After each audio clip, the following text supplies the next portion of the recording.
Cool. Hello and welcome to DCP SideQuest episode number 22. 22 episodes down, guys. Or, Wow, really? Or the beginning of the 22nd episode. Yeah. Whoa. You sure you didn't fudge miss numbers? 10 or so? Did I? Yeah, you know, you're right. 22? Yeah. I feel like we're on 10 or 11. Yeah, maybe 10 or 11, somewhere around there, you know? Yeah. Yeah. Exactly. Maybe it's the first episode. Who knows? Have we been here before? First episode. It's the Twilight. First Who are episode. you guys? Nice. Why are you in my office? I have no idea. And who is this Anime Watts? All I see is Anyway, Watts. Watts is always here with the cutting edge news and information from the gaming world. Excellent. Ooh. I like cutting edge news and information. I heard, according to Twitter, we're not supposed to listen to people with anime profile pictures. That's probably a good policy. Oh no. Oh, that's great. So something new for me this past week, guys. I've resisted the smartwatch stuff forever. I've been like, I don't need another device. Come on, that's great. What? Come on now. And I was originally going to switch from the Apple ecosystem to Samsung or something like that. And then I did a full reversal. You got deeper. Full reversal. I got an iPhone 11, and then a week or two later, or last week, I got an Apple Watch as well, a Series 5. Ooh. Yeah. And I gotta say, I'm not disappointed at all. It's No, exactly. they're pretty fun, right? Yeah. It's good, right? Well, I've been getting more serious about tracking fitness and health and all that stuff, and want to I think We're that's old. important. Yeah. Well, we also have a job that requires a lot of inactivity or, Exactly. or Oh, man. sedentary Tell me about it. behavior. Yeah. And the past year, I've been trying to focus more on being aware of that, you know? And the phone does that somewhat. It tracks your steps and all those things. But the actual watch will tell you if you've been sitting too long. You'll be like, hey, it's time to get up, you know? And I'll be like, Yeah. Yeah. it is time to get up. Let's go for a walk, you know? Yeah. So yeah, I've really been enjoying the Apple Watch, actually, surprisingly. Yeah. Series 5, it's the big feature is it's got the screen that stays on all the time, right? Yes. Yeah, yep. Toma Okay. has that Oh, one, nice. actually. Yeah. So how is that, and how's the battery life on that? Because that's the main complaint I've heard about the Series 5 owners. How's the battery life? How I've long does had that thing last? No issue with the battery. I mean, it lasts a day easily. And also, I sleep with it A on. full day. Yeah, I sleep with it on to do sleep tracking, too, because I want to use those apps that track your sleep patterns and all that, because I'm curious about that. And I discovered that I'm generally getting less sleep than I should over the past few days. Seeing that, I was like, oh, that's something that I could fix, actually. You know, be more cognizant of it and be like, need to make sure I get a full night's rest. But yeah, Sleep, unlike exercise, is something that I feel like once you know about, it's very easy to change. Yeah. It's literally just well, I'm going to go to bed a little bit earlier, and I'm going to try and not look at my phone while I'm in bed. It's really easy to change, assuming you don't have a problem like insomnia or something. Yeah, exactly. Yeah. Yeah. So just seeing over the past, the trend over the past few days, I only had one night where I got 8 hours of sleep in the past 5 days. And I was like, okay, I should fix that. Yeah. I should start making changes in my life to make sure I get a full night's rest consistently. You know, it's okay if it happens once or twice a week or something where you lose some sleep, you catch it up later. But if you're consistently losing sleep, then put the things in motion to fix that. So it's actually not designed technically to be worn to bed all the time because of the battery life. But I've found that I can just top it off, wear it, and then put it in theater mode, which shuts off the face and shuts off any notifications. And then it drains maybe 8% of the battery by the time I wake up.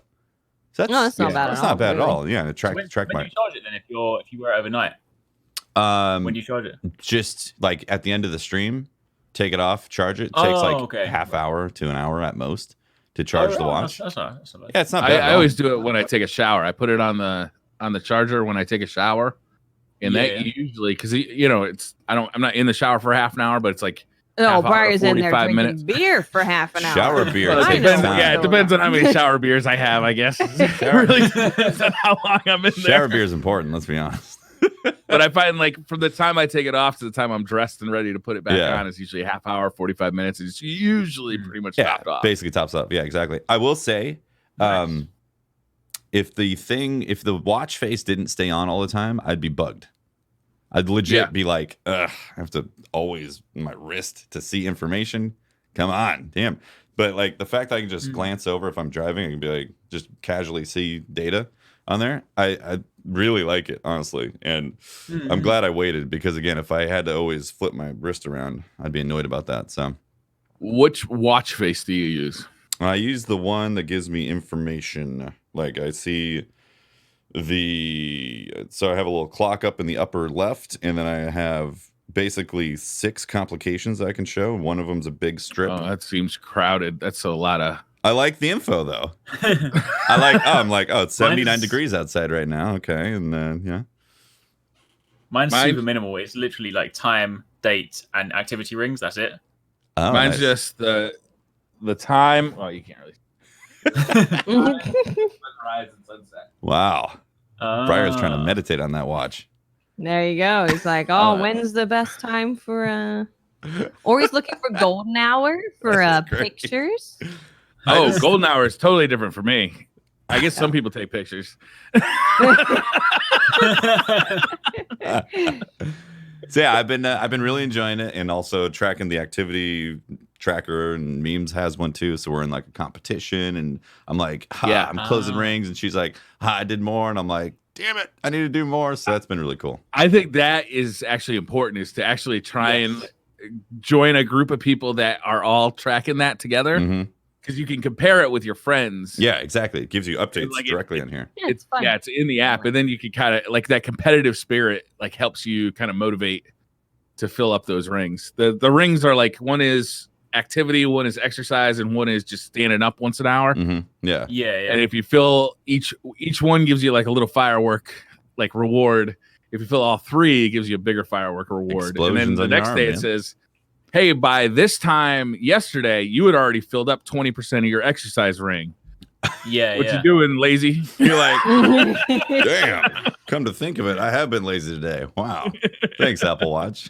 But sometimes if you haven't done it, it's like super late at night. You're like, I'm about to go to bed in like half an hour. We're like, hey, a quick brisk 9-minute walk outside, or fill your rings. I'm like, I'm not going outside at like 10:30 at night just to fill our rings. Yeah, but I have done it at like 5 o'clock before dinner. Yeah, I'll be like, oh man, I'm real close to filling out the exercise ring. If I like literally like a 10-minute walk around the neighborhood, and then like I'll feel that much better while I'm eating dinner. Yeah, you know. Yeah, exactly. Yeah, so it's been really cool integrating that. And again, I never thought I'd ever actually want one of these, but once I started getting interested in the health features and tracking those data points in my life. You know, even though there's the idea of Big Brother taking all this data and doing God knows what with my data. My God, my heart rate data. It's been Apple does seem like they're more responsible with that stuff than Google. You know, it's not their business plan. Their business plan is to sell hardware. Google's business plan is to sell data. Yeah, they're a data company essentially. Yeah. So it's been good. I really like it. I'm very pleased with it. Yeah. Speaking of fitness. Wasn't there something else that was released this week for fitness, or last week? There was. It also happens to be like tied to rings as well. Rings? Believe it or not. It is the Ring Fit. The Ring Con is the device, and the Ring Fit Adventure is the game. Wow. It's a new thing for Nintendo Switch. So this is kind of Switch's version of like the Wii Fit board. Obviously, it's not a board. So for anyone that kind of hasn't seen it, there's 2 components to it. You have a ring, which is this. On the top of it, there's like a section that you mount. You click one of the Joy-Cons into. And there's 2 kind of padded parts to the side. And the ring is very flexible. It's designed so you can squeeze it, you can pull it out, and you can kind of use it. So it's designed to sort of, allow you to do all the different motions with it. And the second part is there's a little leg strap, which the other Joy-Con goes into, so that can monitor your leg movement as well. Nice. And this is something, so I had a chance to test it out. It's now out officially. It's actually quite well priced for what it is. I mean, in the UK, it's about somewhere between, I can't remember exactly, I think it's like 60 to 80 pounds. So it's not, I suppose, dollar-wise. That's not bad. It's like, $60. That's with the game? Yeah, with the game. So game device, and obviously you need your and system game, and your Joy-Cons and stuff. Yeah, cool. Yeah, and when I first saw it, it's kind of one of those things where anytime Nintendo do their trailers, they always make them, obviously they want to sort of show the family and the fun around it. But the trailer did a really bad job of actually showing the effectiveness of the device, because basically it was just like people in a living room messing around doing some stupid stuff. Because obviously there's a fun component to it, right? Yeah, right. And you think to yourself, like how good is it actually gonna be? So when I had this event, I was like, I want to go and see. Obviously, I'm quite into fitness anyway, but I was like, I want to sort of genuinely get like a good idea to it. So I took my personal trainer with me to this event. I was like, we're going to test this out. He's not a huge gamer, but obviously he's training for like he's a level 4 strength and conditioning coach and stuff. So he's like, all right, we'll go along, have some fun. Wait, there's levels? Yeah, level 4. How high does it go Is this up? an RPG? What the? Is there like He's master level 4 level? strength and That basically means he's raid ready. He can teach. How many points spec in the biceps? Too many. That's on weekly lockout right now.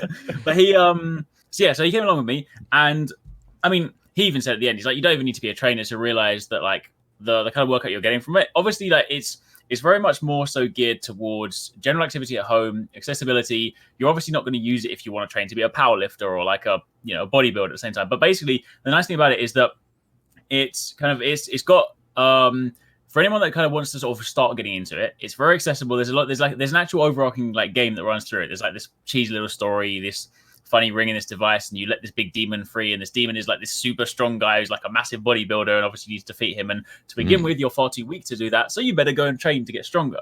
Okay. And then while you're playing through some of these games, like the tutorial ones, like you're running, so in order to move in the game, you have to be running on the spot. Then you'll get to parts where there'll be parts where like you need to collect coins. In order to do that, you have to squeeze the ring in or like pull it out. And to begin with, you can set the ring based on your strength level. So there's a part where you're calibrating it, where you like squeeze it in, and it will obviously monitor like how. I mean, it's not hard to squash the ring in too much. So obviously we put it to the max setting. But if you are just starting out, you might only do like a moderate squeeze. So that way it'll gauge things accordingly. So you can then, to a degree, even though it's one set ring, you think about yourself in a gym, you would obviously gauge things by different weighted dumbbells. But at home, you can still set the strength of the ring to a degree. But then, so you got to get the basic things like just running on the spot and stuff. You can do that anywhere. But then you get to the point where you get into these little like Pokemon battles where you're fighting enemies, and then you use certain workout moves to do attacks. Oh, that's amazing. This one, it was brilliant, right? But this threw me off. Bear in mind, the day that I went to the day of the event, it was a Friday morning, and the event was in the afternoon, and I trained with my trainer every Friday. So we had a training session in the morning, like a normal training session, and then we went to this event, and I was like, it's not going to be that bad. I squatted in the morning, and then it was doing squats for the like in the Pokemon battle, and I do a lot of like typical like strength training. So my rep range is like 5 and 6, right? And I go to fight this enemy, and it's like, do a squat. So you hold down, you do like a body weight squat, and obviously because of the calibration, it will tell you if you're not squatting low enough. So it's nice that it's got those kind of cues to be like, no, you're not doing it right. And then I stood squat, up, no attack. I did like. Exactly right, but I stood up and it did 22 damage. This guy, I swear, this is like a level 1 mob. He must have been like a raid boss. His health bar was so big. I had to do 30 squats. Oh Jesus! To kill one enemy? I can't do that, my friend. No, that's a lot. It wasn't even to kill him. That was 30 squats to do half of his health bar. No. At that point, you then switch over, right? And it's like now you need to defend. So you go into like ab guard mode. So you have to like tense your abs. You hold the ring against the middle, and then you have to sort of like firm while it attacks you. And then it's like, right, now it's your attack phase again. Pick another exercise. And then I'm doing like overhead press or different things like that. Again, like doing 30 of those. And I'm just like, Jesus. This is like it was all connected to about like a 10-minute workout. But in that time, my heart rate was up. I was obviously already sweating, and that's obviously the most important thing when you get from the fitness stuff. Like it's getting people's heart rate up. It's getting people to kind of break a sweat. And because of the cues in the game, it can to a degree kind of guide you into sort of like making sure you're doing correct form. There's like a little person on screen that will demonstrate how to do the moves. So there's actually it was actually surprisingly very effective. But then if you want it to be something slightly more, and I think this is where people can actually like really get the most out of it, because there's 2 angles. You've got the gaming side of it, where you could get someone that you can just like let them have some fun and they're being active at the same time. But if you are, say, like my trainer was saying, like if you're, say, like a stay-at-home mum or like or someone that just wants to like use it, or like, us. I mean, or anything like People that. who don't move. Yeah. Or sometimes also like some gamers like they might want to start getting fit, but they're not necessarily too confident about like going to a gym. Like you can strip back the gaming stuff and you can be like, all right, like there's the kind of more so like movement focused stuff where it could be like, this works your abs, this works your delts, this works your biceps, this works different things, and you specifically select that, and it's be much more like a workout video. It'd be like, here's a workout move, do this, do these reps, and you basically strip back the whole gaming stuff, and it's just very serious workout stuff. So if you want that, you can do that. But then if you want to gamify it, there's also mini games. You can do things. You can kind of compete with people, and there's leaderboards. So there's a lot of actually, like, I was actually really, really impressed with it. Interesting, huh? This is actually making me want to get it. I'm definitely curious. I'm definitely getting this. What did your level 4 trainer say about the exercise? He was, yeah. I mean, that's the thing that he was most impressed about, was because obviously, like, when it comes to, if it teaches you like a new thing before you go into any movement, it's like, all right, you know, for this one when you're going to be doing a squat, there's like a character on screen that shows you the movement, that shows you kind of performing the movement, so you can sort of try and mirror that. The fact that it reads what you're doing, and for example, like if you're not squatting low enough, or if it's asking you to do like a pause squat, for example, during the first part of the battle, they had to be pause squats. So you had to sit in the squat position for like 2 or 3 seconds before you stand up again. Damn. So you try and do, yeah. So you try and actually cross. It's like no, you have no attack. So it, through the game mechanism, it teaches you that, right? Which is the most important thing. That's kind of what a trainer does. Like if you're obviously going somewhere, they're trying to sort of guide you through it. Mm-hmm. So, I mean, admittedly, the game can't 100% watch you. So there's probably ways you can kind of cheat the system, but generally speaking, for what it offers you, he was really impressed with that. And also because of the IR sensor on the Joy-Con, when you finish a workout, you can hold your thumb over the IR sensor on the ring, and it also measures your heart rate. Oh, nice. So you can at the end of it see calories burned, see your heart rate, and see kind of, you know, your progress. Yeah, that's great. That's really cool. Is there any multiplayer? So the only kind of, there's not actually, unfortunately, there's no actual multiplayer. The only way that, for example, when we did it, towards the end, I wanted to kind of do some like competitions between like me and the trainer, where we would just like pass the ring over. And some games don't even need the leg strap, so you could just literally just pass the ring, and you do like a mini game, and you just start the mini game again and try and beat the score. That's kind of the extent of it. Or outside of that, there are of course leaderboards, so you can kind of, that's the only way you're really going to be able to actually compete at the moment. I don't know if they plan to change that, but but I guess they're kind of focusing it more so on like, because the primary thing is fitness, they think, you know, you're going to be there using the device and then, you know, moving around from there. Right. Yeah. That sounds really interesting. That it's that good, and you know, you can even though the gaming is kind of a secondary to it, it's really cool that you can play this game and do workouts to make that happen. Mm-hmm. Yeah. So I'm really interested in it, actually. Yeah, I genuinely think for people that want sort of like, you know, sort of like general fitness, like activity, you could literally like do a half an hour workout, run a few levels, or like, you know, do like 20 minutes of it each day, and it could kind of sort of be like a small condensed cardio part. But obviously because a lot of the different game modes are working different body parts as well, to a degree, it's like an all over body workout. You know, you're doing some squats, you're doing like core work, you're doing like overhead, you're doing shoulder work. If you want to be slightly more specific, it's also got even things like when it comes to like isometric holds. So like some of the stuff when you're working out, instead of doing the whole movement, you just hold in a position, and that's obviously a part. Interestingly, that's also like a form of cardio, because obviously when you hold in a position and your body starts to fatigue, then that starts working the system as well. So there'll be ones where, in order to mirror that, there's one called like endless deltoids, where you basically had to pull the ring and you had to hold pulling it, and then the game mechanic is that there's a bomb, and if the ring starts to get smaller, the bomb timer goes down, so you need to basically hold it out to stop the bomb from blowing up. So at first you're holding it like really, really, really well, but then as you start to fatigue, you go in, and then suddenly it starts like, you're like, oh no, and then because the warning of the game kicks in, you correct yourself, and you're like, oh no, I've got to hold it, and then obviously because there's a meter going up the side, it's like you've held it for like 20 seconds, 30 seconds, 40 seconds, and you start seeing like you start fatiguing it like, I don't know, like 30 seconds, but you're like, oh no, I can just about make it to 40, so you kind of hold it a little bit longer.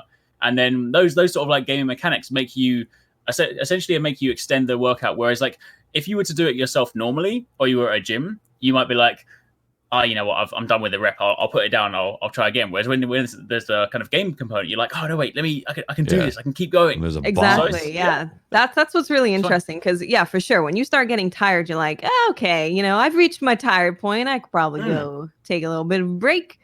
But if you have something there kind of pushing you, I guess like instead of a trainer, you have a video game being like, come on, you're about to blow up. That's it's really cool. 30 squats though. It sounds like way too many. I mean, to that point, if my trainer said do 30 squats, I'd be like, mate, go home. Yeah. Whereas if it's like a video game, like, well, I kind of have to now because I have to defeat this enemy. The goblin is trying to kill me. I better do 30 squats. I know, right? Were there any like settings for like easy, hard, like so the only way you can fitness levels? Yeah, so there definitely is a setting. Yeah, I think initially the way you set it is through the strength of the ring, because it will kind of like match that up as well. So, you know, when it comes to like, you know, calibrating, instead of like squeezing it all the way and you do sort of like a subtle squeeze, but there is apparently they put us on just like a kind of just general sort of normal mode, but there is kind of more intense mode if you want to. I'm gonna run out and get this thing. This sounds like a ton of fun. It sounds really cool. Yeah, for a month. Hey, that's a month of, you know, activity. Yeah. Yeah, it's great. And I'll put high intensity interval training on my Apple Watch because technically it's interval training, right? Yeah. That's technically what it is, right? Yeah. And that's out now, Eric's. Yep, came out on Friday. So yeah, out now. You also, I was quite. Go on. You also had a YouTube video that kind of showed the whole thing, and like, so if you're curious about what it looks like and what it shows, go to Eric's YouTube channel. Yeah, it's a longish video, right? 10 minutes, 15 minutes. It is, but it's also kind of unfortunate because like it was long, but this is one of the fun things about working with like embargoes when you have content, right? It was like the video was allowed to go out the day before it came out, but it was only allowed to use. We recorded for a whole hour, and I was only allowed to use 5 minutes of gameplay footage. Oh, so I had this nice long video cut together. And I had to be ruthless, but then we kind of went through. But yeah, either way, it's decent enough. But I think the good thing about that video, it kind of sort of shows you going from like the initial calibration stages to like the beginning stuff, and then it starts showing you some of the fun stuff. So if you're unsure as to kind of what it's got, because that's one of the things that I wanted to sort of try and achieve with that video, because I realized that a lot of the videos that were going out, I mean, no disrespect to kind of anyone else that was sort of doing videos on it, but a lot of people, like, if they hadn't necessarily done that stuff before, it wasn't really showing like just how useful it could be. I wanted to make sure that if I was trying it, I was like, I want people to realize that the underlying purpose of this is fitness. Like, and if someone wants to use it for that reason, like, is it going to do that? And hopefully that's kind of what it conveyed. So yeah, for sure. That's cool. Nintendo has a history of doing this, and it's kind of a fun thing to watch them do. They did the Wii balance board, and they released Wii Fit. But they even like the cardboard stuff with the Labo. Is it Lab or Labo? Oh yeah.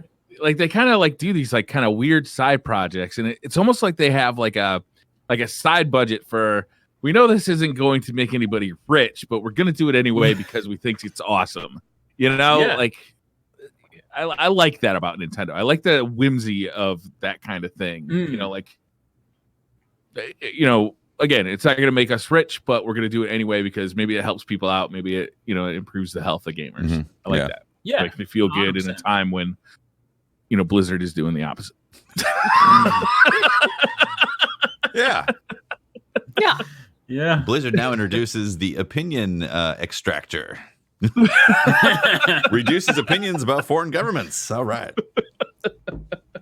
I think that's cool. Makes you do 500 squats. Yeah, 500 squats. I think that's cool. I want to get it. Yeah, me too. I think I'm gonna run out tonight and get it. Yeah. I wanted to talk a little bit about Control. Have you guys played Control? I wanted the game that came out in September.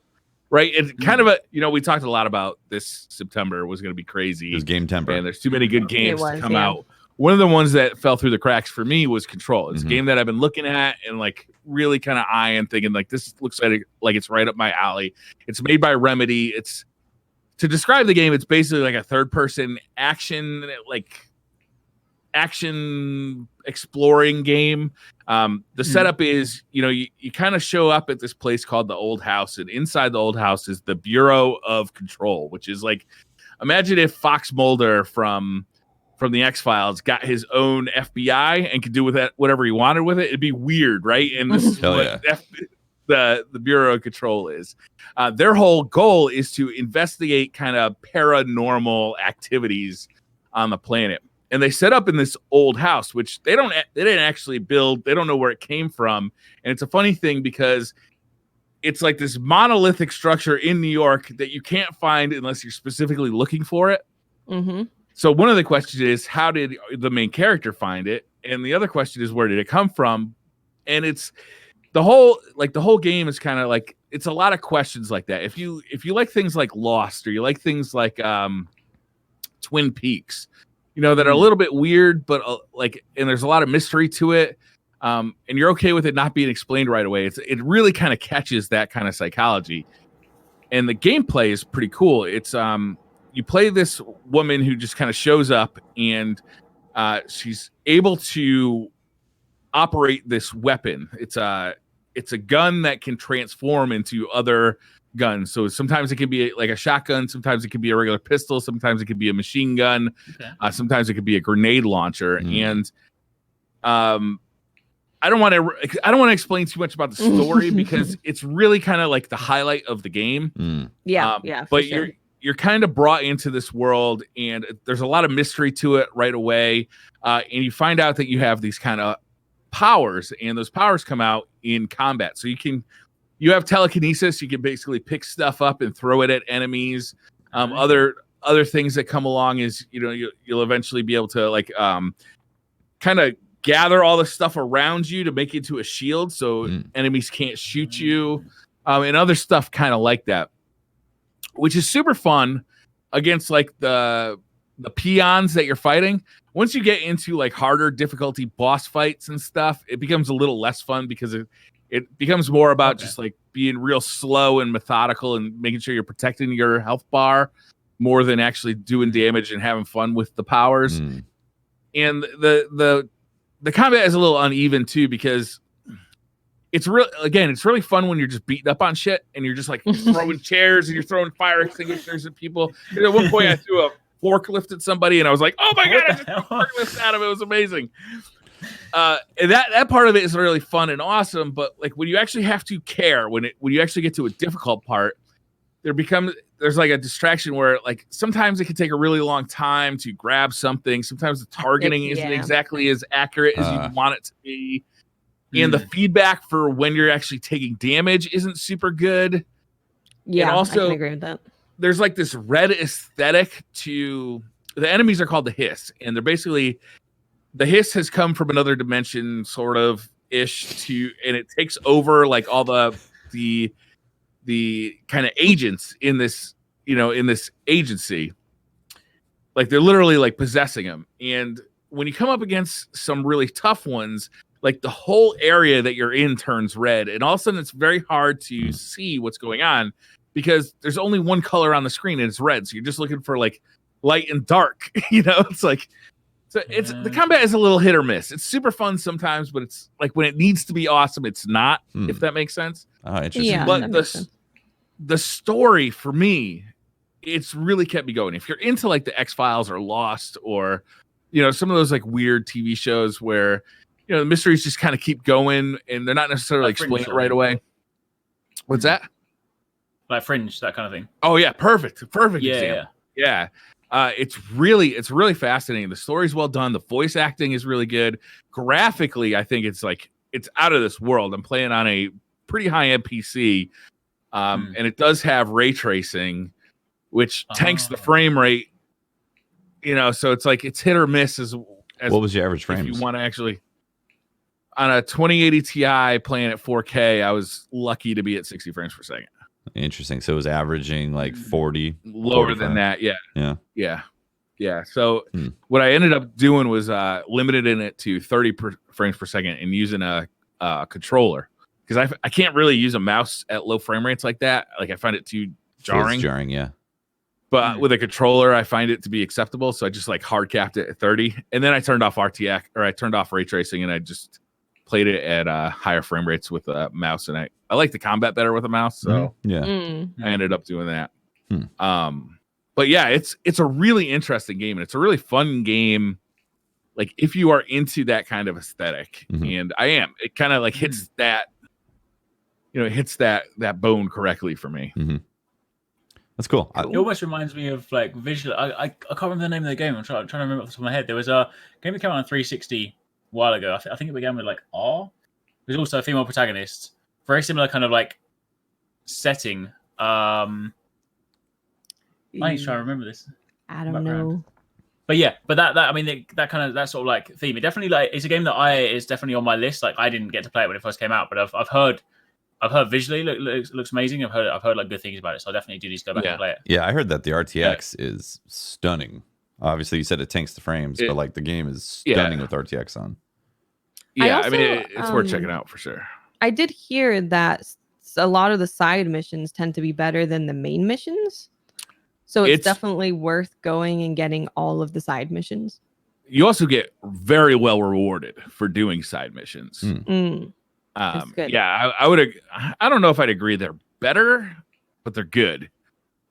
I find the main story to be really, I think there was a giant boss in a side mission that was tucked away. I think that's the one that I heard about where they're like, this boss fight is amazing. It's like this giant, difficult boss. And that was a side mission. This was very interesting. I find that the writing overall is very good. It's one of those games where you you come across an NPC and it's got options about like what questions you want to ask and like hear the answers to. And I find myself very intently listening and asking each question because I can't wait to hear the answers. Like, explain some of this because it's such an interesting world that they've built. That's cool. It's really a fun game. Funnily enough, the game that I was trying to remember is called Remember Me. How ironic! That's like looking at that side by side with like Control. They've kind of got that similar sort of visual style. They're very sort of like techy and futuristic, and yeah, it's kind of cool. Yeah, this game is also real trippy because the old house that you're in, the geometry changes. Like the structure of the house actually changes as you're in it, and they call it a house, but it really feels like a cement, like industrial building. So like, you know, like it's really a cool looking game. That's cool. Yeah, I'd like to play it sometime. I'm not sure when. Yeah, it's on sale right now too for $45 on the Epic Store. Nice. That's cool. I think it's for their October sale. Okay, yeah. Yeah, this coming November, there's quite a bit that's dropping. There is, yeah. And obviously this week as well. But before we get into this week, what's dropping? Like November, we got Death Stranding. Are you guys going to play Death Stranding? Yes. Yeah. I'm ready for a roller coaster ride. There's a lot of people who are like, oh, pass. And I'm like, this is going to be some crazy spectacle of like, just what? Yeah. I'm looking forward to the SideQuest episode afterwards where we're all like, so what happened in Death Stranding? And we're like, I have no idea. You're like, how many parcels did you deliver? And was it haunted? Like my only fear about that game is that it's mediocre. Like if it's, I want it to be at one end of the spectrum or the other. I want it to be like spectacularly good or just batshit crazy bad. You know what I mean? Like if it's just mediocre and like all this build up for something that's just like, it was okay. Yeah. You know? But I don't think it's going to fail on giving you like a WTF moments like that. I think it's going to hit that pretty well. It's already done that. Right? Yeah. Just by the trailers, it's like, holy crap, what am I watching? You know, some like psychological horror, you know, sci-fi movie type of thing in a game. So I'm excited to experience that firsthand. Maybe that's Kojima's secret plan all along, even with like Metal Gear. Maybe if you make your game so complicated, people can't dislike it because they don't understand it. And they're just like, there's maybe it's a bad game, but no, I just didn't get it. The secret formula. And if you don't get it, you're an uncultured swine. So everyone's like, oh yeah, you didn't understand. Wow. Like, I totally did. It's great. Kojima fans are kind of their own brand of crazy anyway. Like anybody who's been like anybody who's been like a solid Metal Gear fan for all these years and it can like follow that story's crazy too. Like with the Sons of Liberty and all that. It is like a bit crazy. Weird stuff. You know, it's just bizarre. So, you know, I'd imagine that we're going to go down that road again. Yeah. Yeah. I'm excited to see what happens with that. But I know a lot of people are like pumping the brakes, being like, yikes. Look at this slow gameplay. Yikes. Like, I loved Red Dead when it came out. I loved playing Red Dead 2. I played all the way through. And a lot of people said that was hot mediocre, you know? So if it ends up being an experiential game, I'm okay with that because I like experiential games where you're supposed to. Yeah. It's like with Red Dead, did you want to be a cowboy? Then you'd enjoy being a cowboy. With Death Stranding, do you want to be a mail delivery baby carrier? There you go. Maybe you didn't know you wanted to. About it. What's it pay? Does it come with benefits? Exactly. You get good healthcare. Yeah. To round out November, things that I'm excited about for November, Planet Zoo is coming out November 5th. Oh, snap. Is this the same people who made Planet Coaster? Yes, Planet Zoo. Yeah, I'm looking forward to watching you stream this. Planet Zoo is coming out. Also, we got the Jedi Fallen Order that's coming out. Yeah, we do. Yeah. That actually looks.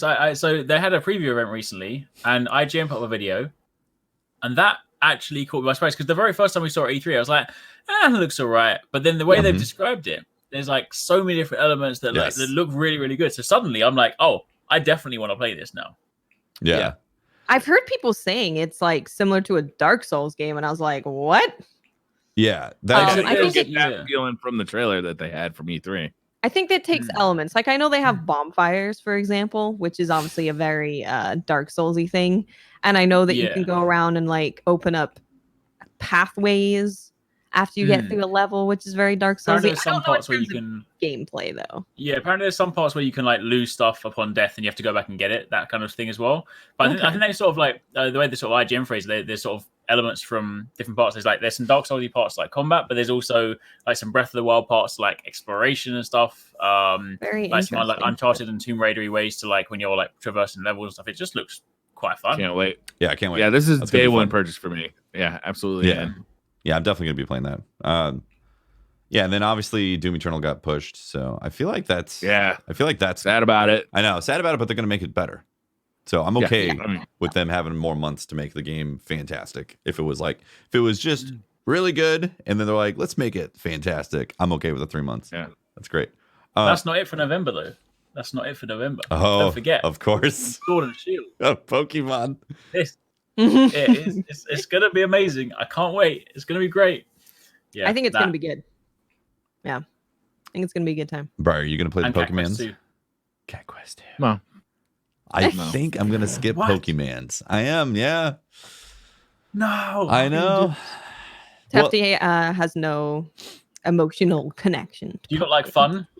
I mean, it was fun catching a sand dick, and I was like, all right, well, we're good. You know? I don't think that's it's always fun catching a sand dick till you got to get shots the next day. You know what I'm saying? Also, like the Malawan Takedown, I believe, comes out for Borderlands 3 in November, and like obviously things going on with Destiny in November. So I feel like that's going to be my schedule for November, and I'm just not a big Pokemon fan, honestly. Like I get the appeal, I understand the reason why you want to catch them all. Like I love the reason to catch them all. I'm all about catching them all, but it's just Pokemon. You know, it's cool. Not my thing though. I really liked it when I was 12 years old. I thought it was fantastic. Oh my gosh! All right, well let's not trigger all of our fans, and let's talk about what's coming this week. This week we have The Outer Worlds. It's coming out on this Friday, October 25th. And this you can get it on PlayStation, Xbox, PC. But on PC, it's the Windows Store and Epic specifically.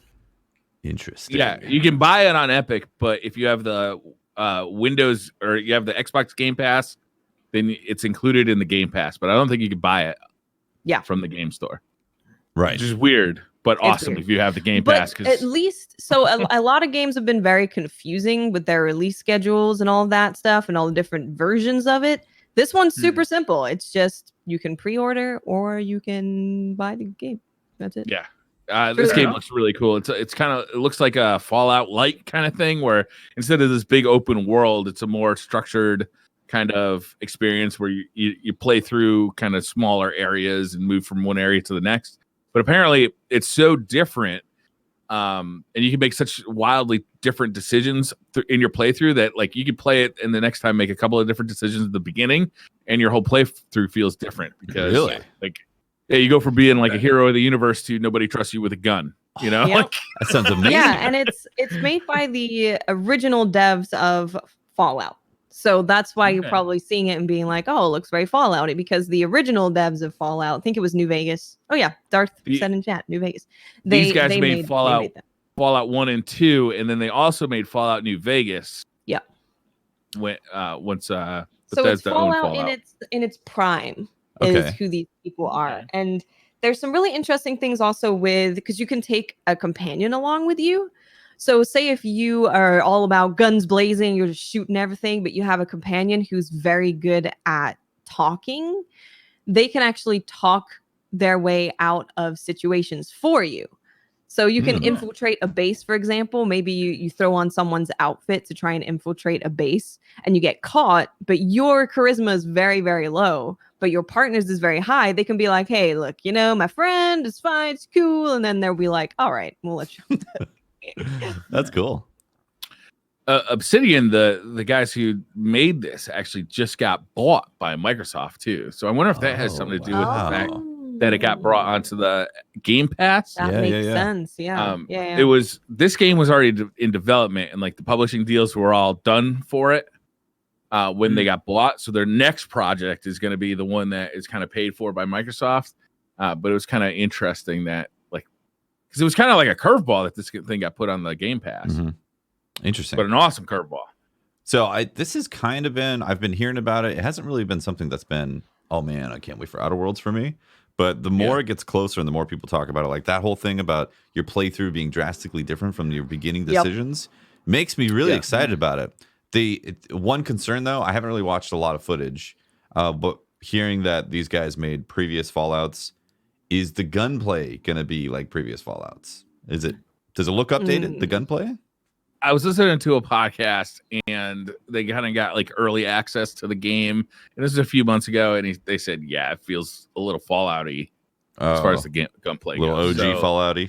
Yeah. That was months ago. There was a pre-production build. But these guys, like you say, don't have a history of making like, we're not talking about Doom here. We're talking about a game that is about a narrative. Yeah. You know, it's about a narrative and it's an RPG. You know, you build your character and apparently there's also like exotic weapons in the game. So they're called science weapons. And a lot of them you find through exploring the world. So you're not going to find them through just playing the main story. You're going to find them by going off the beaten path and finding those weapons. And there's really one that I heard that there's one gun that changes the shape of the enemy's face randomly. I was like, fair enough. Science. Yes, these guys know how to do humor in video games too. They do. Which, like to me, that's why it's almost a must buy. Like, no holds barred is because they have such a good track record of like. There's games that are trying to be funny and just aren't. You know, like they're just trying so damn hard. Borderlands 3. They I knew you were gonna say it. I knew it. They just go way overboard. But these guys, they've got this consistent track record of like knowing how to do just funny moments in video games, like very consistently. So but also being able to tell a good story, and I'm really looking forward to that. Yeah, definitely. I'm interested to sort of see how it plays out because I'm definitely one of these people that doesn't like Fallout in the slightest. For me, like if someone sort of tells me like, oh, it's like Fallout, but like that is not my kind of. But I did get a chance to see a demo at E3, and I definitely like. I think just one of the things that I just liked about it straight off the bat was that it's actually got a like nice, vibrant color palette. I just don't like. Fallout's always just bleak and grey and beige, and I'm just like, this is not my style. Like, I'm a Nintendo kid. I want bright colors. I want a nice world. So like, what I did see at the demo definitely looked interesting. I think kind of sort of like different kind of people. I've never really been. I appreciate that what they provide. I've never really been someone that's particularly drawn into like, oh, there's so many different like narrative options and all these different conversations. I'm like, I want my conversation to be given to me. I want to just read the conversation. I don't want to be like, oh damn, I angered this guy and now he won't let me get in the door to get the special science weapon. So now I'm gonna have to go and pickpocket his brother down the road to go and get. I don't have time for that. But I appreciate what that provides. Or so like, I'm definitely. Oh, true. Scum, you know. That too. What I like about this type of RPG is that I really feel like it's an art, like you're actually role playing.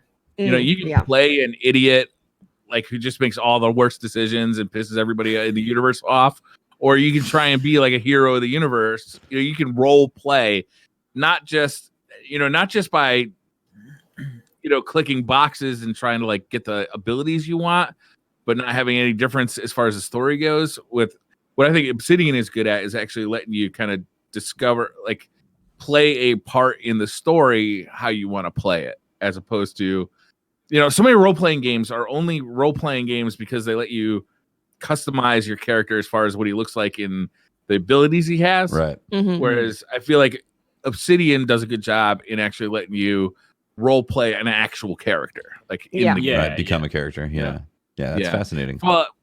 Fallout New Vegas, I think, did that really well. I think Fallout 3 did it really well. Fallout 4 was Fallout 4.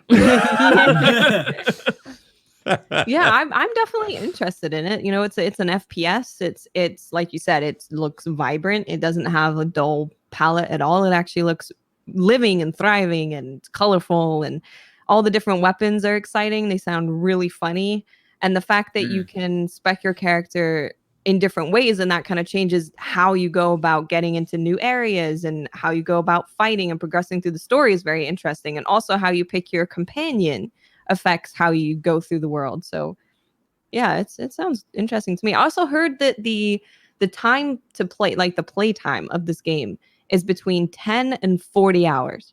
Oh, yeah. Depending on how you play it. So if you just beeline right through the story, you're looking at 10 hours. If you do all the side quests and you're going off and exploring, you're looking at closer to 40. Yeah. Okay. It probably also depends on if you prefer to solve problems by talking them out, you know, or just shooting everybody yeah, that stands in your way. Yeah. know? Hitting them with the science gun. Yeah. Yes. Cool. Have you guys seen the new Analog Pocket? No. Yes. Looks amazing. What is this actually? Okay. Tell I us don't know what about this it. is.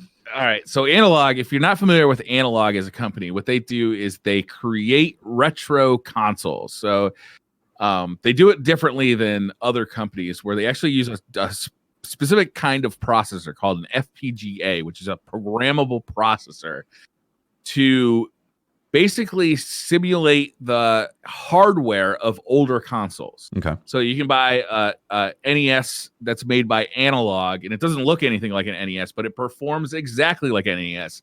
There's no software emulation at all, which means there's no desync between the audio and the video. There's no input delay. There's none of the problems that come with software emulation.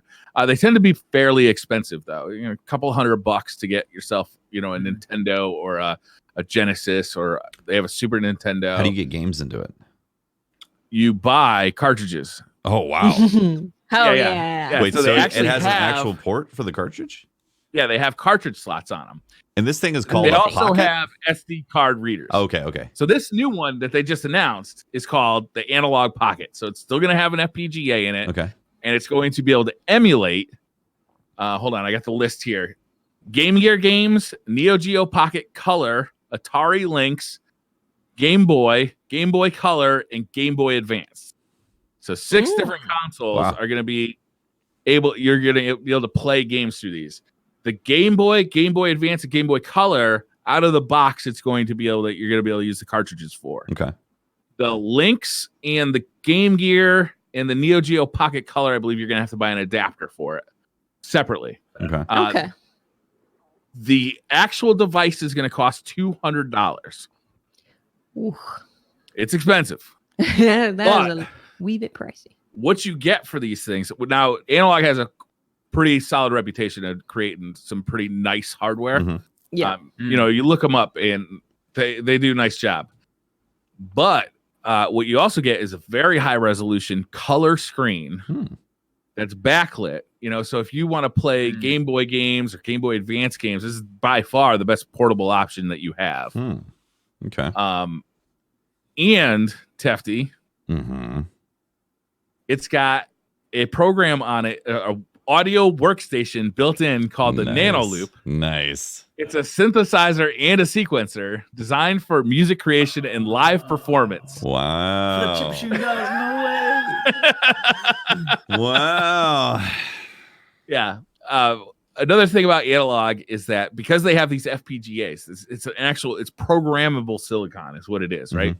Is that they constantly update these things. So the functionality that it comes with, you can expect they expand upon. I don't know if this thing has an SD card slot. I can't find one in any of the pictures. Normally, yes, I think it does. I think I see it right there.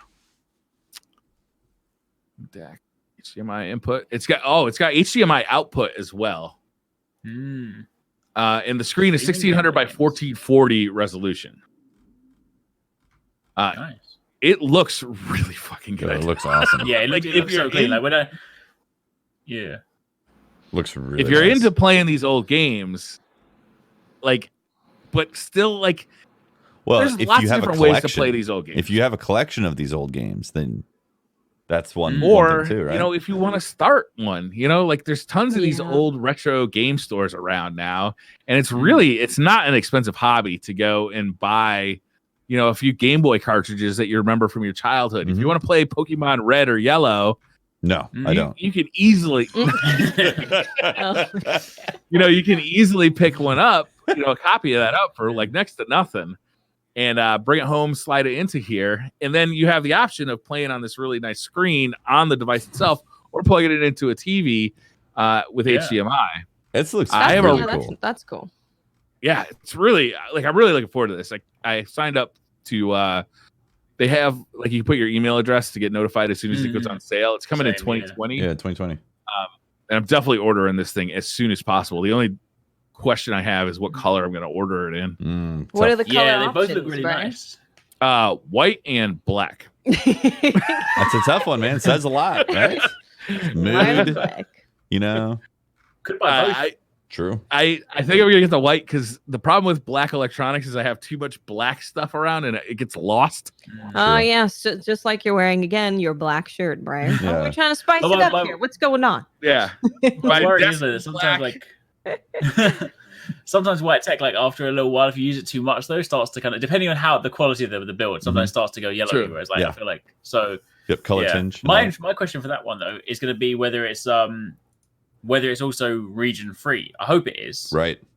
Because I would imagine it is. That would be actually really worth it. Like I think about like every single time I go to I don't often buy them. Every time I go to Japan, like I'll always go to like the retro game stores anyway, and they've always just got like Game Boy cartridges and stuff, like old games in Japanese. And like I always think to myself, oh, maybe I'll buy one. If I actually have like an analog, I might actually start just like picking them up. Right? Yeah, for sure. Because there's so many games that never make it over here that if we could have something like that, go back to the past and go pick up some of those games, that would be really cool. See, that's something that would actually make me buy it because that's a whole world of games that I never was able to play. It's so much fun to go to like a retro game store and like I went today and I bought Rock and Roll Racing and I bought God damn it, what was the other game I bought? Oh, Aladdin for the Genesis. Oh my god, Aladdin was so difficult. Yes. Yeah. And amazing. Yeah. God, I love those like, games. And you know, I left there, I bought 2 games and I left there paying $22. Nice. For like and Aladdin was in its original box with manual. Wow. Oh wow. Whoa. Yeah. Wow. That's cool. Yeah. The only problem is you run into a problem is like, where am I going to keep this stuff? Yeah. Like, am I going to be one of those guys that has like a classic game collection, like displayed on IKEA shelves? Maybe. I don't want to be that guy. I like your game room. Your game room, you know? I'm in my game room. It's only so big, man. Ceiling, the like little rafter thing that comes down. Yeah, I like it. Floorboards, a secret compartment in the floor. It's your secret retro stash, man. Like the thing is like when I see my like NES Zelda cart, like it fills me with joy. Like it legitimately does. I see that golden cartridge.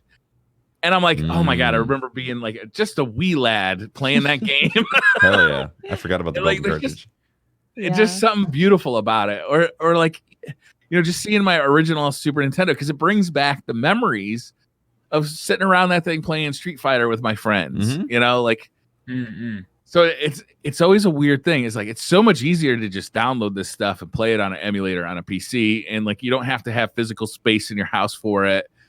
It's ostensibly free, but it doesn't. I don't know. It doesn't bring the same joy as having feel. Like, yeah. And it's totally worth it if you can look at something and feel genuine happiness and like, that's totally worth it. Anything to brighten up your day is always worth it.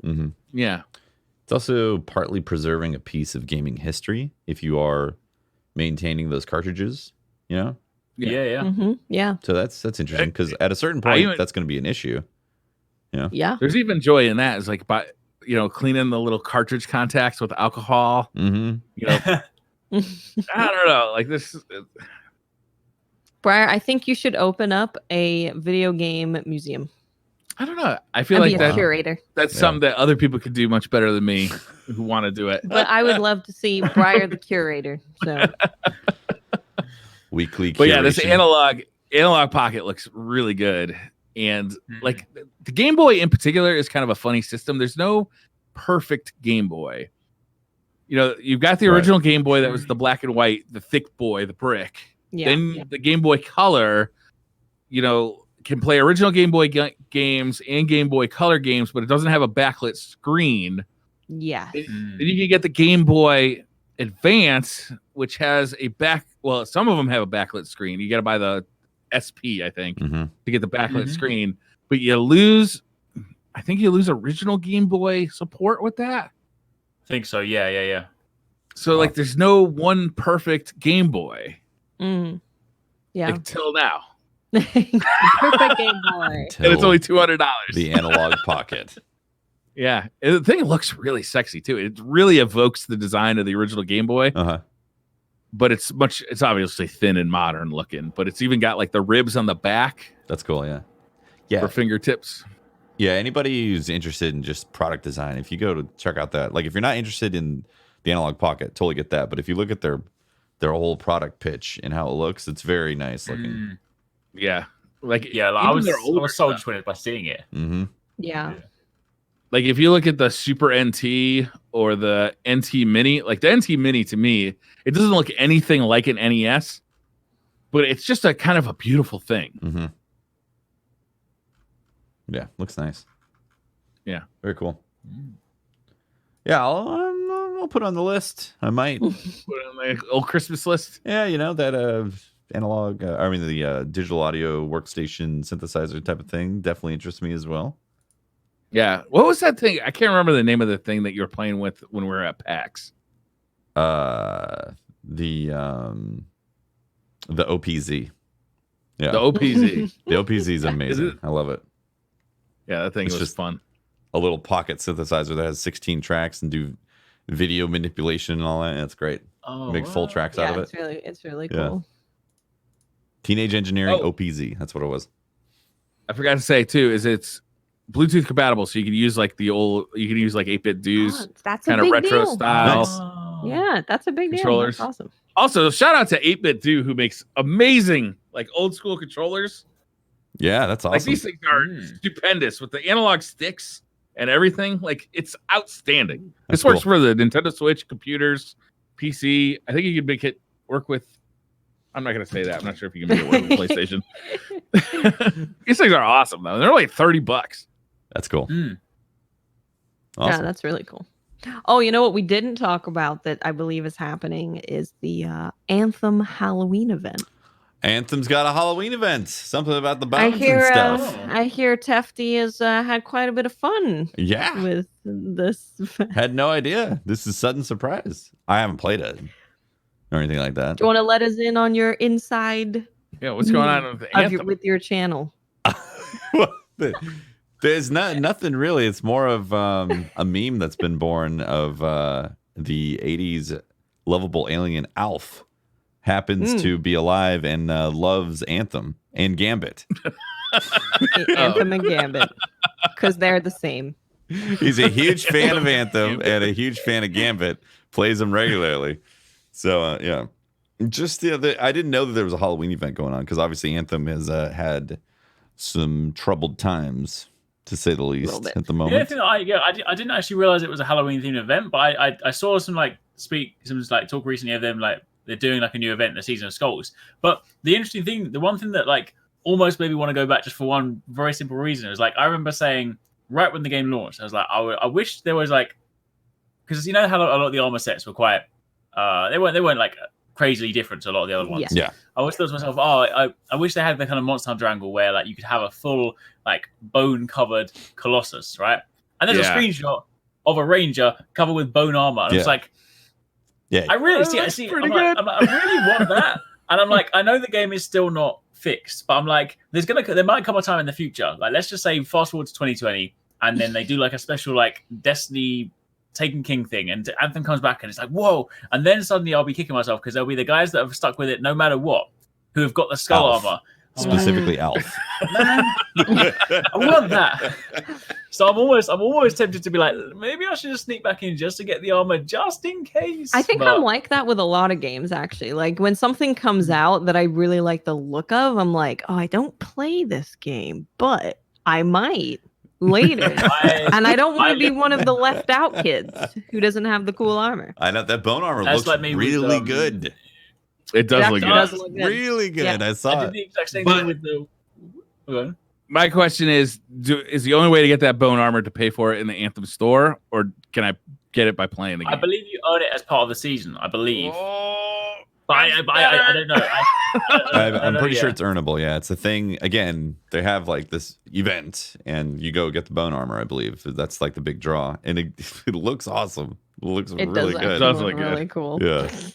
Yeah, that does draw me back into a lot of things. Like it was the same with like when Fortnite came out. I've still to this day never. I mean, apart from the PvE version, I've never played a game of Fortnite Battle Royale. But I downloaded it so that I could buy the Wukong skin because I like Wukong. In the event that I went to play it, and then I subsequently deleted it afterwards. So I have still not played a single. But you have the skin ready to go when it turns into a Japanese RPG, which it will. When Fortnite becomes big and popular, you know, eventually, like maybe then I might go when back it hits its stride, you know, right? Yeah. You know, once people know about it on Twitch and stuff, maybe I might go and log back in and play Wukong. But that's not going to happen. Exactly. When I'm at Walgreens and I see some trading cards of Fortnite, then I'll know it's hit mainstream, right? Exactly right.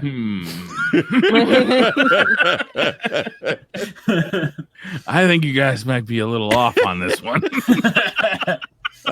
Did you know you can now buy as well on Amazon? There's a Halloween costume. You can buy a ninja headband with blue hair. Oh, nice! You'd be ninja. Really? Ninja if any kid turns up at my house with that, I'll give him candy because I don't want to make. It's gonna be great.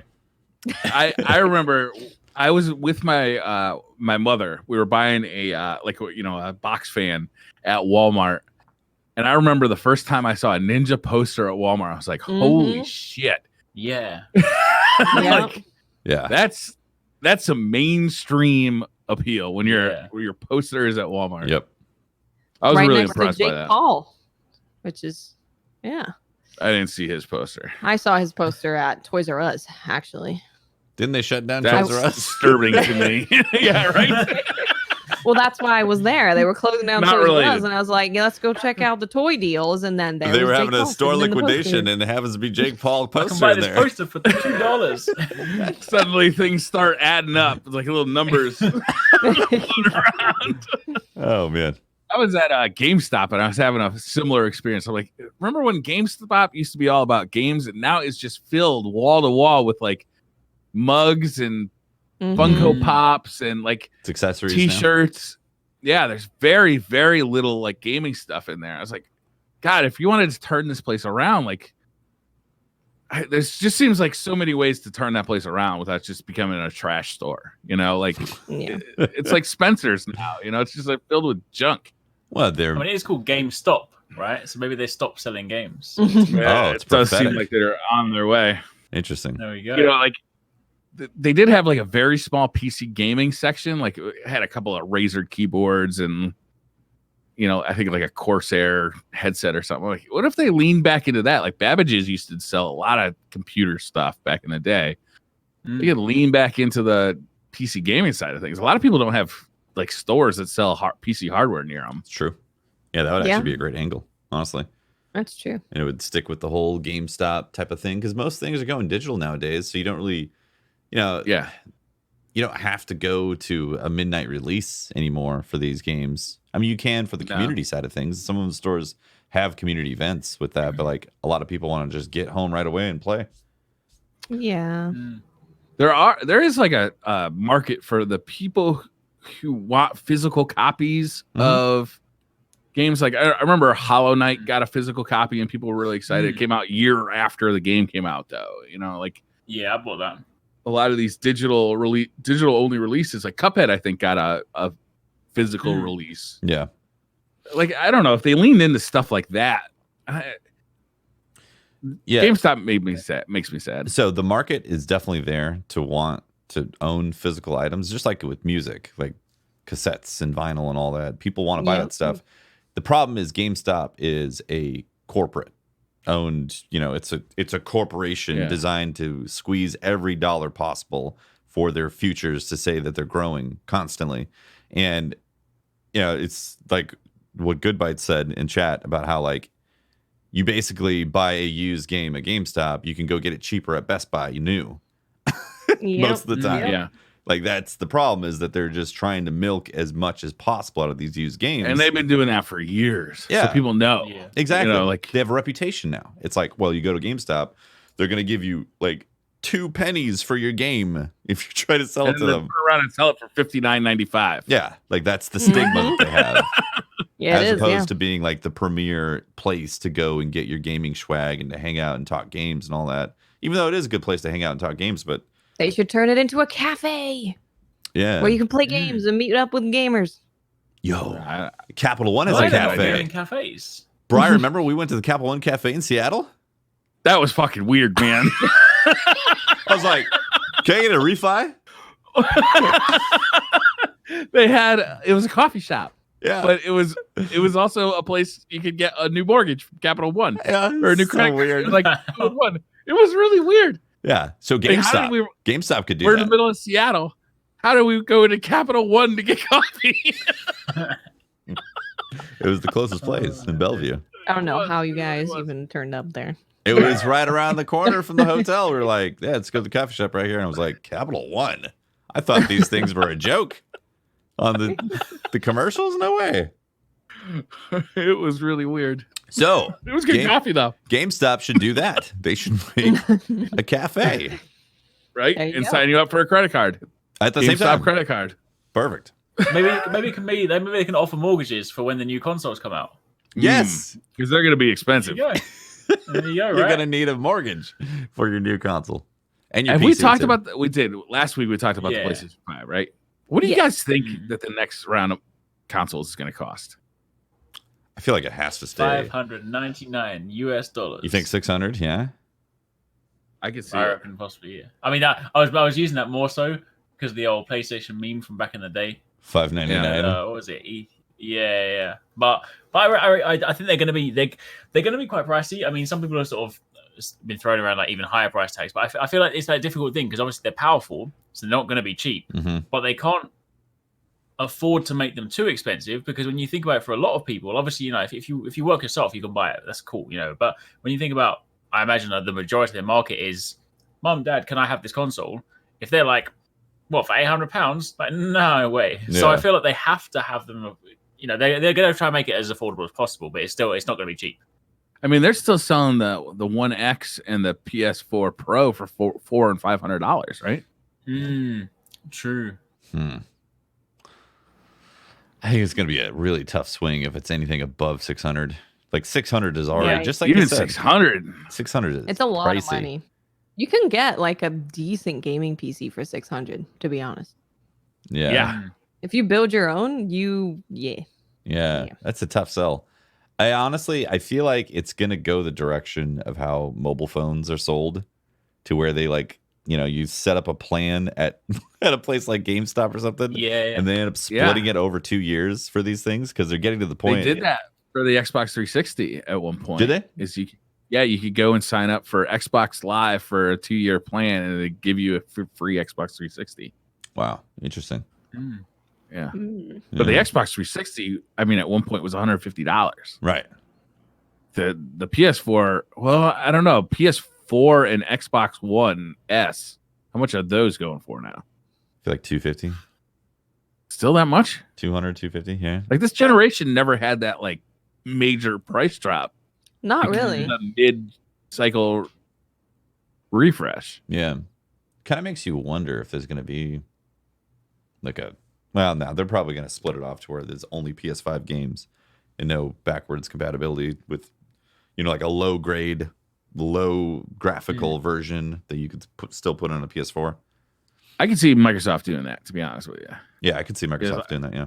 You know, you buy the game, and it doesn't matter if you own an Xbox One or an Xbox 2, you're still going to be able to play the game. It's just going to be a quality of the graphics kind of thing. Yeah. I mean, there's some games won't be able to do it because they just physically won't be able to run on hardware. But like if you buy the latest Call of Duty on your Xbox One and then buy an Xbox 2 a year down the road, I bet you'll still be able to play that game on the Xbox 2. Yeah. So historically, they've always taken a loss on these consoles when they launch them. And some do, some don't. Yeah. Well, I feel like it depends. I feel like in order for this to work and for the market not to just kind of have a huge problem, they're going to have to take a loss on these to get them out the door and get people going with them and make their profit back on those subscriptions. Right? Maybe. I don't know how long they can continue to sell those subscriptions, though. I mean, like, I feel like that alone, if you do the math on the subscriptions, like the Xbox Live or the PS Plus subscription, that alone could send you over to PC, which Microsoft is fine with, but PlayStation not fine with. Yeah, but there's still a huge market of gamers that don't want to deal with the PC. Even though PC has been getting a lot of steam. A lot. Getting and it's a lot of steam. A lot easier than it used to be. I remember being a PC gamer in the 90s and the early 2000s. It was a pain in the neck. Mm-hmm. Yeah. And some people still think of it like that. Yep. I think people are just now starting to come around to the idea that it's not actually that difficult or that expensive anymore to get a decent PC that can run all the games. Yeah. I think a lot of it has to do with all the YouTube channels making it so obvious of how you can actually make this stuff, and kind of the whole culture has been building around that with all these channels that have been happening. It's been helping with that anyways. We are running into hour 10 into the show, and we haven't talked about Riot Games. We haven't. Oh, shit. Yeah. We could do it. Do you want to do it quickly? Because none of us have played it. Right. So for the 10th anniversary of League of Legends being a thing, Riot was like, here's 7 billion games we're making. So the games that they're making an FPS that is like, they've described it as a tactical class-based shooter. So a lot of people, of course, thought, oh, Overwatch. But they actually say that it's closer to CSGO or Siege in terms of the gameplay, but you have classes. So that's like really early development. Someone from Bungie, actually, who was a producer at Bungie, went and is now working on that game. So that's exciting because, of course, Bungie does really good stuff with their FPS games. Yep. So hopefully they can bring some magic to make the gunplay feel really good. There's also a card game called Legends of Runeterra. And this seems to be wanting to capture more of like a Magic type playing of card games than Hearthstone. Hearthstone is like very easy to get into. There's not a whole lot to learn, whereas Magic is a little bit more complicated. And Legends of Runeterra is kind of similar in that there's more things to do. There's more things you have to think about. Yeah, so people have actually been able to play that. That was in beta over this past weekend. So there's been streams on it and people have been able to play it at home. So if you do want to check out what that looks like, you can find some kind of VOD from somebody who has played it. But it seems interesting. The other one they're making is a fighting game. Yeah. This was a weird one. Hey, honestly, though, so I've played League of Legends for like 7 years. So seeing League of Legends characters in 3D and like a fighting game thing is actually really cool. Nice. So I saw that and I was like, I'm totally down. It seems so. I know someone who goes to Evo and like plays in all those tournaments and stuff for Street Fighter, and he said that the gameplay reminded him of a Street Fighter type. The way that it's the way that it moves, the way that it looks. Yeah. So if they can make a really good fighting game. They're leaning on like the League of Legends character roster for a lot of these games, right? It's like they're that world, and they're gonna expand that world and that roster into more game types, which is cool. Which I think it's a very good idea because you have people who already play League of Legends and now they play Teamfight Tactics, and when they see these characters in these other games, they're like, oh well, I sort of know what they do, so maybe I know what their card does in Legends of Runeterra. Maybe I know what kind of moves they have in the fighting game. So you have those people who are interested in those games because they like those characters. But then if you also just make a really good shooter and a really good fighting game, more people will come to it as well. Absolutely. So I think it's really smart to just use the same world. It's a lot like what Blizzard does with Warcraft, right? Is they have, like the World of Warcraft, and they also have, a card game based on Warcraft, and they have a RTS based on Warcraft. Like they spread those around a little bit, and what you do is somebody who maybe got addicted to the RTS. Well, I like this world. Let's go check out the MMO. Yeah. Let's go check out the, what is it? What's League of Legends called? Like, what kind of game is that? MOBA. It's a MOBA. MOBA. They made a MOBA out of World of Warcraft. I'm going to go buy that. That's kind of cool. Yeah. Yeah. Because if you have the synergy character, right, that's what kind of gets you in there, right? It's a similar thing to like with Nintendo. It's like, they've got Smash Brothers, like, oh, I'm going to go there because I like Mario, or like, I like this character. You got Mario Kart and all these things like that, right? So, I mean, as exactly as that kind of point, you might not be a big fighting game player, but if you've been playing League for like 6-10 years and you're like, this character's my favorite and I get to use him in the fighting game, you're probably going to do it because you want to be like, I want to fight these two characters. So you're at least going to be curious, right? Yeah. To try it out. And then you might get hooked. Yeah, MOBA curious. MOBA curious. Oh my god. And they had another game called Project F, which is an open world game. Wow. I think that's where we saw world. Blitzcrank like slamming the ground or something. I think that's what that was. The sort of isometric like Diablo style camera, right? Yeah. Oh, interesting. So they're kind of just coming out with everything but a battle royale. So they finally earned in that S Yeah. Riot Games. instead of Riot Game. Officially. Now we call it Riot Games. Yeah, this is It fascinating. was crazy. It was crazy. It was just like 10th year anniversary is coming up, guys. And, we're thinking there's going to be in-game events and there's going to be new skins and stuff in this big celebration. And it's like, here's all these games that we're releasing. A giant roadmap to become the new Blizzard. Basically, yeah. It's crazy. Yeah, they like each one of these projects is pretty interesting. They announced 8 of them. Or 7 or 8 animated series as well. I mean, that's obviously animated series. Yeah, they're doing an animated series. Yeah. Yeah, which would be cool because their studio for that is always like really good anyway. But yeah, I think it's interesting because they said afterwards as well, they said we're probably gonna go dark for a little while because a lot of them obviously very early in stages. So I wonder whether they're prepping a lot of these for like next gen kind of. I don't know whether they be consoles or whether they be like PC, but I wonder whether they're thinking to kind of like line up with that. That could be kind of cool. But yeah, they all look very, for me, definitely the fighting game and the kind of open world isometric sort of ARPG style one are the ones that jump out the most to me. Crap. I just realized. What? What's that? Gonna have another installer to have to manage these games. No. The Riot Games installer. Go to Twitter. Oh my god! Well, I just deleted the Blizzard one, so I'm good there. Yeah, I got room for I one guess more. it's a one-to-one transition, but Yeah. new two-factor authentication, new password, and all this stuff. I actually just literally did that like a day ago. I was deleted Destiny 2 because I had 2 copies of Destiny 2 on my computer. Like it kind of That's chunky too. Yeah, it's a little big boy. SSDs are expensive. Yes, they are. The good ones, anyways. The good ones are expensive. And this will segue into DCP plays League of Legends because everyone will have the launcher. And I'll be like, guys, it's free. Let's, I'll do it, Watts. I'm going to warn you, though. It ain't going to be pretty. Be a lot of yelling on your side. I played League once back in 2015, I think. 2014 or 2015. Friend tried to convince me to get into it. I played one game. Yeah. And you I played Heroes of the Storm a little bit and enjoyed it. Yeah. I played for a bit. Believe it or not, I also played Wukong. There's a theme here. I played top lane Wukong for a little bit. Eric likes Wukong a lot. I do. If a game has Wukong, I'm 100% there. There's actually a really rubbish-looking PS4 game that has Wukong as a character, which I'm considering trying out at some point. You're like, add it to the list. This is funny, too, because it all really wraps around because League of Legends is based on World of Warcraft 3. Oh, right. Yeah, because right. of MOBA. Uh-huh. Yeah. Which is a Blizzard game. Yeah. Oh, God. I know this is going to be really quick, guys. I know we're getting late.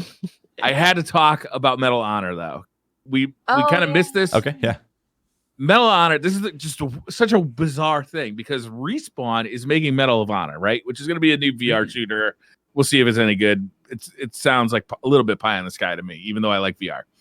But what's crazy is the Medal of Honor is what the founders of Infinity Ward were working on at EA before they left EA to make the Call of Duty series as Infinity Ward. Oh, interesting. Wow. Right? So isn't this a bizarre thing? Is they kind of founded like the modern,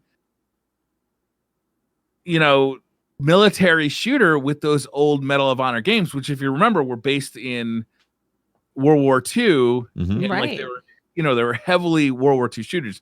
They were making those for EA. They didn't like working for EA, so they left. They formed Infinity Ward, started working on Call of Duty for Activision, didn't get paid by Activision, got booted, big lawsuit, formed Respawn, and now they're back to making Medal of Honor. Wow. Isn't that weird? Fascinating turn of events.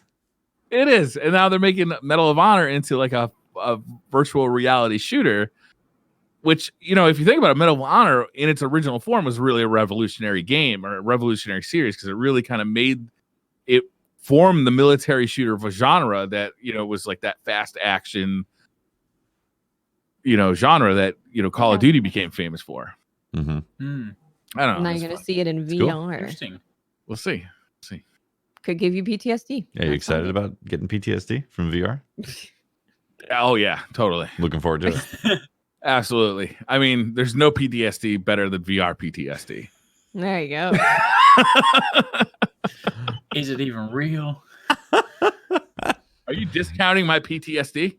Briar, do you know you're in the real world right now? Do you have discount PTSD? I have virtual PTSD, which is just as bad. Almost the same. People die through your own eyes. You wouldn't believe the things I've seen in that headset. Oh man, I think that's the show, guys. That's the side. Yeah, quest. let's call it. I think so. It's a good episode. That's a good one. That's a lot of fun. Yeah, It absolutely. was a lot of fun. Thank you very Good fun. Thank you very much for watching, guys. Appreciate all the support. Shout out to our Patreons, to our subs on Twitch, to everybody watching on YouTube and listening on the podcast through various distribution RSS feeds, Podbean, Pod this, Pod that, PodQuest. Pod I believe is the new Questons, all the stuff. So thank you very much, guys. Really appreciate all the support. If you want to find more of me, you can talk to me at Teft on Twitter and catch my streams, twitch.tv/TeftyTeft. I am Miss 5000 Watts. You can find more of me, Miss 5000 Watts. Just look for me on Twitter, YouTube, and Twitch. You should find me playing weird games in November. Yes. I'm going to be petting the baby. Make sure the Sherpa. baby's not mad. Whoa. Baby getting pissed. I also forgot to mention, especially before going out, I met a SideQuest viewer at EGX this weekend, which is the UK. Oh, that's amazing. So it was cool. That's awesome. Shout out to everyone out there. But yeah, you can find me over on Twitter, Arix, YouTube, Arix. This week is a mixture of Borderlands stuff because obviously the spooky Halloween event is this week. So get some of that. When does it start, actually? What's the day that it starts? Thursday, 24th. Ooh. That and then Outer Worlds. I started this week. Tefty's like, Yeah. Tefty's like, I'm going to have to miss the podcast. Be sick from the Borderlands flu. Yeah. I'm Briar Rabbit. You can find me on Twitter. Just look for or tweet me at the Briar Rabbit. Also, my wife just brought home a bunch of Halloween candy, so I'll be in the Halloween candy bowl. Trick-or-treating? No, we're gonna have trick or treaters. We're gonna give away the Halloween. But where candy. did the candy come from? Trick-or-treating. Where did she get the candy? Was she trick or treating? I don't know. That's a good question. She's getting Damn, in good there question. early to get all the candy before all the kids show up. Smart. Briar is now eating candy for anyone that's listening. That's great. All right. Well, that's the show, guys. Thanks for watching. Thank you, guys. Yeah. We'll see you for another one soon. Bye. Bye. Bye. Bye. Wait. Shoot. I don't have a thing for this. My screen. There we go.